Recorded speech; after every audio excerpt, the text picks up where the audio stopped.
everyone, I am Sonali. In this session, you will learn inheritance in C++.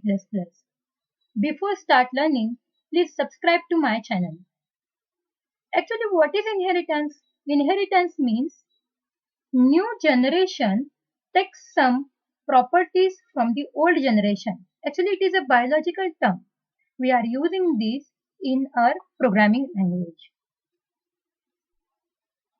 The method by which we can derive a new class or child class or derived class from the parent class or old or base class is known as a inheritance.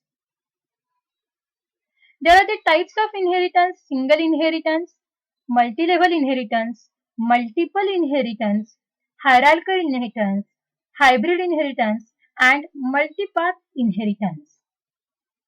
What are the advantages of this inheritance? First is reusability. Reusability means we can use the functions that can be declared in the base class again in derived class. So we can reuse the data. Reliability. The code increases its reliability. We can ensure that according to the classification, the new derived class is used or adapt the features from the base class. So data is reliable. It saves the time and memory because there is no need to write again the functions or the procedures of the base class here. You can use the functions of the base class, means that it is reusability. Enhancement. Enhancement means we can add own functionality to the derived class. So derived class shows the advanced facilities. Classification. Using the classification of different objects, you can divide the big task, big functionality into different modules. You can cut into the smaller pieces. We are using it in an industry. We are using this with C++, also with the object-oriented languages like Java, C++, etc. The definition of derived class. How to derive the class? See, this is your base class, class base. Here is a functions, variables, and closing of this class first. Then class derived, then visibility mode. It is very important to provide the visibility mode. If not, then it is considered by default as a private. Class body and then member of the class derived. Let's see the example. Class shapes. Here is some data. Class square, we are inheriting by using the public visibility mode. Let's see with this one example. Visibility mode. Visibility mode means how your data is visible in a derived class. If we declare the members in a private visibility mode, then that used is only within a class. See, only within a class and not other class. Means private means only for this class. Now see the protected. If we declare the members in protected visibility mode, then that used is only within a self class and derived class, not other class.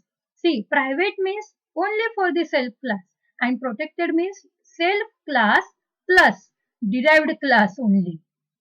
If we declare the members in a public visibility mode, then that used for all functions we declared in the program. Means this is only for the class. Here is a limited access and by using this public we can use anywhere in the program. Let's say the first type of inheritance, single inheritance. Here only one base or the parent class and only one child class. If a single class is derived from one base class, then it is called as a single inheritance. Child has its own functionality and procedures which is different than the parent. Let's see the one example. Here is a hash include IOStream.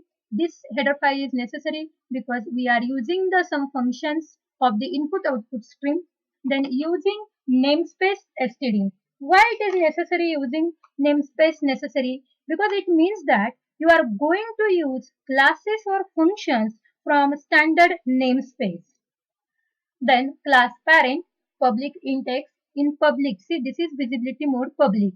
Int x void get data, we are accepting the value of x. Then close the parent class here.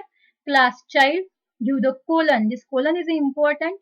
This class is derived from, see, this class child class is derived from this parent class with the visibility mode public. Here, see, this data is private int y, and this function is public. So this int y, this y is only used with this the class child. This void read data, read the value of y, then void product x into y. This x from the base class, from the parent class we are using the x. How it is possible? It is possible only with the inheritance and with the public visibility mode. Close the derived class here, then create the object of the derived class. We can access the data of the parent class with the help of the object of the derived class when the visibility mode is public. A dot get data, A dot read data, A dot product, and return 0. When A dot get data, it accept the value of x, then accept the value of y, then A dot product means x into y. This is next type of inheritance, multi-level inheritance. In this, if a class ABC is derived from another derived class, is known as multi-level inheritance. Means ABC is derived from XYZ, but XYZ is actually derived from the grandparent class. This XYZ class is also known as intermediate base class. This ABC having more than one parent. Multi-level inheritance. Let's see the one example using namespace. We are using the same example like a previous example to differentiate between the types of inheritance. Class grandparent. Here we are accepting the value of x. Then close the first class here. Class parent. See, we are using this concept. Grandparent, parent and child. Okay. Void get data. Here read the value of x. In this second class, read the value of y. This is also the public now. Y. Then in a class child, this private z is the private. It is only used in this class. Okay, this z. Okay, void int data. Here we are accepting the value of z, and in product we are doing the x into y into z. Okay. In main function, we are creating the object of the child class a dot get data. A dot read data means read the value of y. A dot int data, read the value of this z, and A dot product means calculate the product of x into y into z and return 0. For more types of inheritance, please watch my next video. Thank you. If you like my video, please like, share, subscribe to my channel. Thank you.